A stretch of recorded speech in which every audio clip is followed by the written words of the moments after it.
Graffiti lettering, as we know it, has its origins actually in New York City from the subway system. That started a long time ago. Some say back in the end of the 60s or perhaps the 70s, when a lot of younger people would vandalize the trains of New York City. Eventually, the artists who were defacing these trains, they decided to try to evolve their style, and they would try to make it as interesting and as aesthetically pleasing as possible in order to get respect for their art. Of course, the city hated this of New York, and as a result of this, a lot of these artists would get in a lot of trouble or get hurt.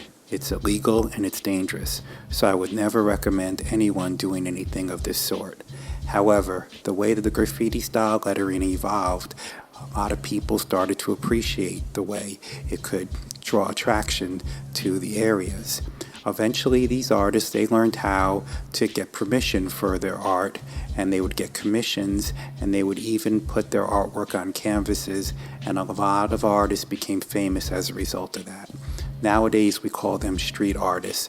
However, sometimes they're still known as graffiti artists. The difference between vandalism and, I believe, an artist is someone who has permission to do it, as opposed to someone who's doing it illegally, which once again, we would never condone. Some of these artists learned how to take their message and do something positive with it. You could see some really nice ideology resulting from this, and what inspired me to do this video right now is the way some people are doing this street art with a very positive message that we need right now, which is safer at home. So what I would like to do now is give you a little demonstration showing you how you can do graffiti lettering and how you could write the message safer at home. We hope that you can practice this to keep you occupied, and maybe when you're done writing safer at home, you could do it outside in chalk with permission, or you could post it on social media for everyone to see. If you have any concerns or questions, please do not hesitate to ask people around you so that you have full permission to do this and that you do not get in trouble, which is something that we would never want anyone to do. Okay, the first thing you want to do is make sure that you have a magazine that you don't care about underneath your paper in case the marker bleeds through. Also, you want to get 2 pencils, get them nice and sharp, some kind of eraser, and some kind of marker. Hold these pencils close together like this, and you're going to practice writing your lettering. Try to have the letters as close together as possible, and for this project we're going to write safer at home. So you can see how I'm holding them together, and I'm going to try to keep them close. Sometimes in graffiti the capital and lowercase letters are reversed. I want these to be as close together as possible, but if they're not, it's okay, we'll fix it later.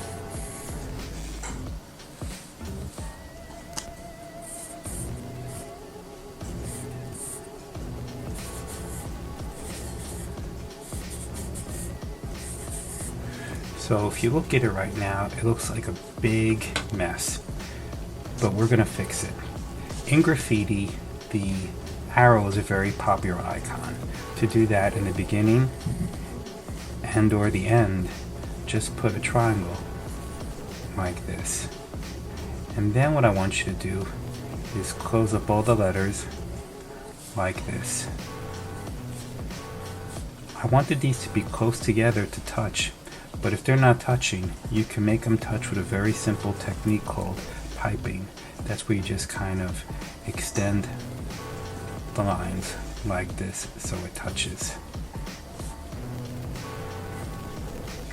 And now I'm starting to see it take shape a little bit. And then what I want you to do when you see how it's taking shape is I want you to kind of connect the outside and the inside lines, and then you're going to go back in and you're going to erase all of the inside lines. It might be beneficial not to press too hard on your pencil, so your lines are easier to erase. Here I can see it starting to shape up. The idea is just to have the whole inside hollow. And you can imagine that you are in a place where you are just kind of following these lines. And again, erasing the inside lines.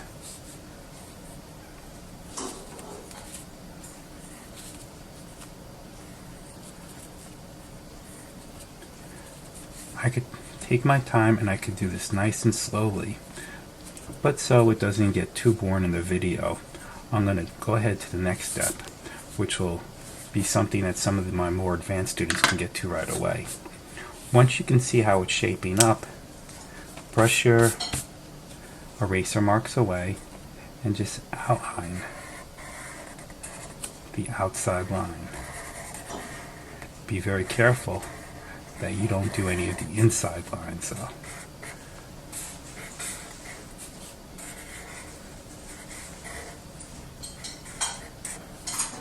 What I really like about this technique, it shows you how to do old school graffiti lettering, but it also shows you how to do it in a way that even though it's with your own hand, the handwriting looks very different from what you probably write normally.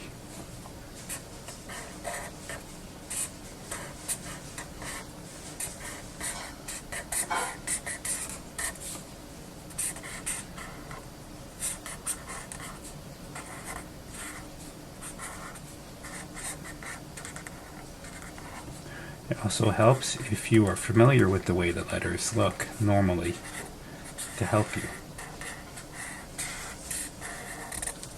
And now I can see how this really is shaping up with just tracing the outside lines.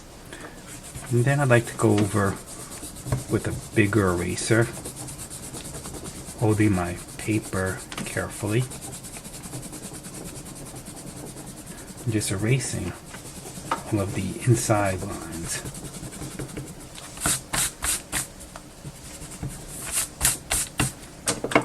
You can go back in and see if you missed a spot. Other techniques that are very popular in graffiti lettering, this one technique they call flow lines, where you just kind of follow the flow of the lines on the inside. Lines and sometimes dots like this help. And these are techniques that don't necessarily have to be just for graffiti style lettering. For example, making it 3D. You can do that by having lines that all go down in one direction. So this is direction that all of the lines are going to go down on all of the points, like this.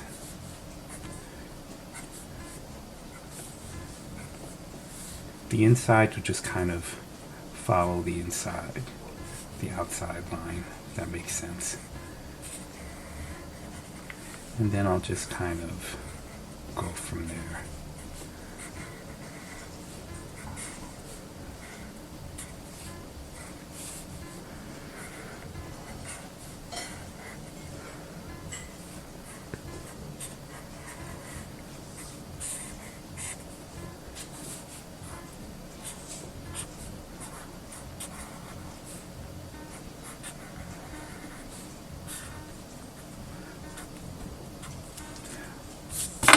Sometimes you might see it in some kind of cloud or enclosed space, and sometimes these lines that kind of look like quotation marks, different places, random dots occasionally, and at certain points, if you can just kind of put a bunch of X's and make it look like sparkle lines.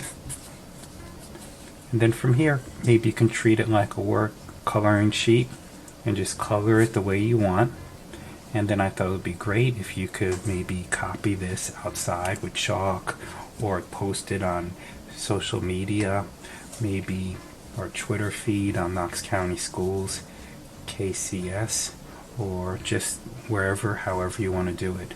But I would really like it if people write safer at home and practice this so we can all be together soon.